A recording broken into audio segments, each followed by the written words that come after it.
नमस्कार, मैं भारत पंचवाल स्वागत करता हूं आपका राजीव टाइम्स में। ये रुक करते हैं इंदौर से जुड़ी कुछ खास खबरों की ओर। कांग्रेस के वरिष्ठ नेता सज्जन सिंह वर्मा ने इंदौर की सड़कों की बदहाली को लेकर बड़ा बयान दिया है। उन्होंने कहा है कि शहर की सड़कें चलने लायक नहीं है, हर तरफ गड्ढे हैं और हल्की बारिश में भी भारी जाम लग जाता है। उन्होंने हेलमेट अनिवार्यता पर सवाल नहीं उठाया, लेकिन पूछा कि जब शहर में 13 लाख वाहन चालक हैं तो क्या इतने हेलमेट उपलब्ध हैं? सज्जन सिंह वर्मा ने इंदौर कलेक्टर के आदेशों पर भी तंज कसते हुए कहा है कि सिर्फ नियम थोपने से काम नहीं चलेगा, व्यवस्था सुधारनी होगी। इंदौर प्रशासन का और मध्य प्रदेश सरकार का तुगलकी आदेश कि इंदौर की सड़कों पे आपको हेलमेट पहन के ही यात्रा करना होगी टू व्हीलर पे, मैं भी स्वागत करता हूँ, लेकिन आदेश तुगलक की तरह दिया गया है। मेरा शासन प्रशासन से ये कहना है कि मेरे इस शहर को 13 लाख हेलमेट की आवश्यकता है। 13 लाख हेलमेट ला देते पहले, उसके बाद तुगलकी आदेश निकालते। मैं समझता कि ठीक है, 4 महीने लगेंगे। 13 लाख हेलमेट लाने में 4 महीने लगेंगे कम से कम। स्टेप बाय स्टेप आप चलते। पर मैं जनता से भी अपील करना चाहता हूँ कि इंदौर की सड़कें और मध्य प्रदेश की सड़कें इतनी गड्ढेदार हैं। ये पीडब्ल्यूडी मंत्री राकेश सिंह ने भी कबूल किया कि हाँ, बड़ी गड्ढेदार सड़कें हैं। तो भाइयों बहनों, अपनी जान मान की सुरक्षा तो अपने को करना पड़ेगी। हेलमेट पहन लो। ये सड़क तो सरकार बनाएगी नहीं बीजेपी की, ये तो मंदिर मस्जिद हिंदू मुसलमान में उलझा के रखेगी। अपनी जान मान की रक्षा करना है तो अपन लगा लो हेलमेट। आजमनगर थाना क्षेत्र के मुसाखेड़ी इलाके में हथियार लहराते हुए रंगदारी दिखाने वाले बदमाशों का एक वीडियो वायरल हुआ। वीडियो में युवक गलियों में खुलेआम हथियार लेकर घूमते नजर आ रहे हैं। बताया जा रहा है कि ये युवक रील बनाकर इलाके में खौफ पैदा करने की कोशिश कर रहे थे। वीडियो वायरल होने के बाद पुलिस ने तुरंत संज्ञान लेते हुए कार्रवाई की। आजमनगर पुलिस ने 4 युवकों को चिन्हित कर उनके खिलाफ मामला दर्ज किया है। पुलिस का कहना है इन बदमाशों का मकसद सोशल मीडिया के जरिए अपनी दहशत फैलाना था, लेकिन समय रहते कार्रवाई करते हुए उन्हें गिरफ्तार कर लिया गया। सोशल मीडिया पर एक वीडियो वायरल हुआ था जिसमें कि तलवार लहराने का वीडियो वायरल हुआ था। इस पर से इसको आइडेंटिफाइड किया गया सोशल मीडिया मॉनिटरिंग सेल के द्वारा, और ये इसकी पहचान ये अजयनगर थाना क्षेत्र की वीडियो बनाया गया था। तो इस पर से इनको आइडेंटिफाइड किया गया। तो इसमें यश और राहुल सहित 4 लोगों को इसमें हिरासत में ले लिया गया। उनके खिलाफ वैधानिक कार्रवाई की जा रही है। उन्होंने एक बार फिर देश का नाम रोशन किया है। एलन कैरियर इंस्टीट्यूट इंदौर के छात्र ऋद्वेश बेंडाले ने इंटरनेशनल फिजिक्स ओलंपियाड 2025 में गोल्ड मेडल जीतकर इतिहास रच दिया है। 87 देशों के 415 से ज्यादा छात्रों को पछाड़ते हुए ऋद्वेश ने यह स्वर्ण पदक अपने नाम किया है। खास बात यह है कि ऋद्वेश मध्य प्रदेश से IPHO में गोल्डन मेडल जीतने वाले इकलौते छात्र है। भारत की टीम ने इस प्रतियोगिता में 3 गोल्ड और 2 सिल्वर मेडल हासिल किए, जिनमें एक गोल्ड ऋद्वेश के नाम रहा। ऋद्वेश की ये कामयाबी न सिर्फ इंदौर बल्कि पूरे प्रदेश के लिए गर्व की बात है। तो एक्सपीरियंस तो बहुत बढ़िया रहा है, क्योंकि वहाँ पे बाकी सभी देशों के मेरे जैसे ही स्टूडेंट्स जिन्हें फिजिक्स में इंटरेस्ट है और आगे कुछ करना चाहते हैं फिजिक्स में, उनसे मेरी मुलाकात हुई और उनसे बातें हुई और दूसरे देशों के बारे में जानने को मिला। वहाँ पे चीज़ें कैसी होती है और स्टूडेंट्स जो है वो पढ़ते कैसे हैं और उनकी लाइफस्टाइल्स क्या होती है, ये सब के बारे में जानने को मिला। तो काफ़ी इंटरेस्टिंग माहौल था। पूरा इंटरनेशनल फिजिक्स ओलंपियाड जो था वो 17 से 24 जुलाई तक था। तो 7 से 8 दिन तक की पूरी कंपटीशन थी, जिसमें 2 दिन एग्ज़ाम थी। देखिए, इस ऋद्वेश जो है पिछले 1.5 साल से यहाँ पर पढ़ रहा है, हॉस्टल में रह के पढ़ रहा है यहाँ पर, और शुरू से इसका इंटरेस्ट ओलंपियाड में था। तो ओलंपियाड के लिए प्रिपरेशन कर रहे थे। हमारे जो टीम है वो लगी हुई थी, और इस तरह के अचीवमेंट के लिए बहुत स्पेशल टीम लगती है।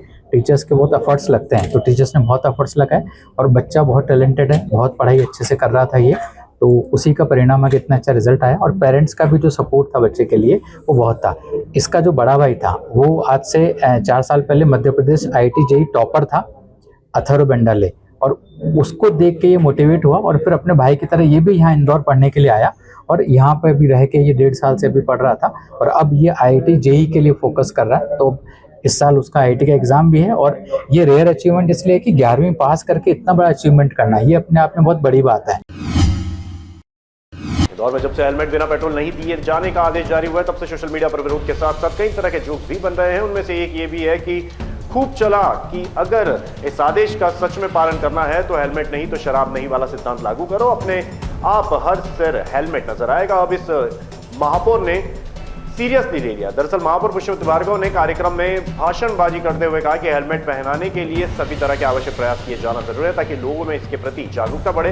बिना हेलमेट के शराब दुकान से शराब भी नहीं दी जानी चाहिए। अगर सच में ऐसा होता है तो शराबियों का कुनबा खासा नाराज नजर आ सकता है, लेकिन अब हेलमेट जरूरी है। देखिए, मेरा ऐसा स्पष्ट मानना है, सब नियम एक जैसे हों। अगर नो हेलमेट नो पेट्रोल है तो नो हेलमेट नो एंट्री भी होना चाहिए, और नो हेलमेट नो लिकर भी होना चाहिए। शासकीय दुकानों पे अगर लोग आते हैं तो शासन अपनी दुकानों से भी इस नियम को लागू करवाए, इसलिए सब जगह समान व्यवहार हो। क्या अपील करना चाहोगे इसको लेकर आप? नहीं, मैं तो बहुत स्पष्ट अपील है, अपने स्वयं के लिए, अपने स्वयं की सुरक्षा के लिए और अपने परिवार के लिए। सुबह जब लोग टू व्हीलर से घर से निकलते हैं और जब तक लोग घर नहीं आते हैं तो घर में माँ बहन पिताजी अपने उस बच्चे का, भाई का, बहन का इंतजार करते हैं कि कहीं ट्रैफिक में कुछ हो तो न जाए।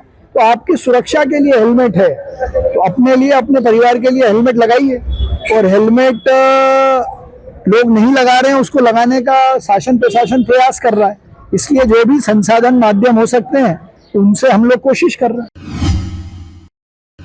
इंदौर की राव विधानसभा को आज एक बड़ी सौगात मिली है। नायता मुल्ला क्षेत्र में 104 फीट चौड़ी नई सड़क का भूमि पूजन मंत्री कैलाश विजयवर्गीय ने किया। इस मौके पर विधायक मधु वर्मा और महापौर पुष्पवंत भार्गव भी मौजूद रहे। कैलाश विजयवर्गीय ने कहा कि पहले यह सड़क सिर्फ 35 फीट चौड़ी बनाई जानी थी, लेकिन अब नगर निगम के सहयोग से इसे 104 फीट चौड़ा बनाया जाएगा। उन्होंने ये भी कहा कि शहर के विकास के लिए कुछ लोगों को थोड़ी परेशानी हो सकती है, लेकिन ये भविष्य के लिए जरूरी है। महापौर पुष्पवंत भार्गव ने भी इस निर्माण कार्य को जनता के लिए राहत भरा कदम बताया। इस शहर को हम लगातार सौगात देंगे। ये शहर हर क्षेत्र में नंबर 1 होना चाहिए, इस दिशा में हमारा हमेशा संयुक्त प्रयास रहता है। हमारे विधायकगण, हमारे सांसद जी, हमारे महापौर जी हमेशा शहर कैसे विकसित हो, शहर नंबर 1 हो, शहर के नागरिकों की समस्या नहीं हो, इसके लिए हम सब लोग संयुक्त रूप से मिलकर काम करते हैं। उसी का परिणाम है कि देखिए, ये सड़क मधु भैया ने PWD से स्वीकृत कराई, पर 30-33 फीट की थी। उसी वक्त महापौर जी ने कहा कि बाकी हम नगर निगम से काम कराएंगे, तो 104 फीट की सड़क हो जाएगी। हम इसीलिए सबसे अपील भी करते हैं कि 104 फीट की जब सड़क होगी आपको सुविधा मिलेगी, तो रास्ते में किसी का होटला आएगा, किसी का मकान आएगा, किसी की गुमटी आएगी, वो सबको भी अपना सेक्रीफाइस करना पड़ेगा। क्योंकि शहर का जब विकास होता है तो कुछ लोगों को थोड़ा सा त्याग भी करना पड़ता है, और इसलिए मुझे लगता है कि माननीय महापौर जी और मधु भैया के संयुक्त प्रयास से ये एक आइडियल शहर बनेगी, जिसमें 104 फीट इसकी चौड़ाई होगी, लाइट लगेगी बढ़िया, और हर चीज का ध्यान रखा जाएगा, रोड सेफ्टी का।